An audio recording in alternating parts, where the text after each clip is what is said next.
భాగంగా ఈరోజు ప్రమాణ స్వీకారంలో చంద్రబాబు గారి ప్రమాణ స్వీకారం, అలాగే మా అధినేత పవన్ కళ్యాణ్ ప్రమాణ స్వీకారం జరిగింది. ఈ ప్రమాణ స్వీకారంలో ఆయన వచ్చే భావితరాల కోసం ఎంతో కృషి చేస్తారని, అదేవిధంగా వైఎస్ఆర్సీపీలో చాలా మంది గేటు దాటలేరు అని చెప్పి డైమండ్ అలాగే కొడాలి నాని వీళ్ళందరికీ చెప్పుతో కొట్టినట్టుగా ఎలాగో ఫోను అది చూపించాడు. అదే కాకుండా 21 మంది ఎమ్మెల్యేలు, 2 ఎంపీలతో ఎలా పార్లమెంటుకి అదేవిధంగా అసెంబ్లీకి వెళ్ళి రాష్ట్ర భవిష్యత్తు ఎలా ఉండబోతుందో చూపిస్తానని చెప్పి మరీ చేసి చూపించాడు.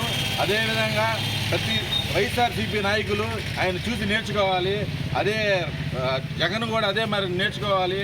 నేను 30 ఏళ్ళు పాలిస్తాను, 25 ఏళ్ళు పాలిస్తానని కాకుండా పాలించే విధానం ఎలా ఉంటుంది అనేది ఇప్పుడు చూసి నేర్చుకోవాలి.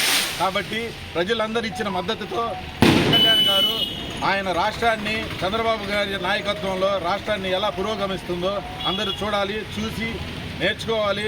భావితరాల కోసం ఎంత కష్టపడతారో నేర్చుకోవాలి. జై జగన్.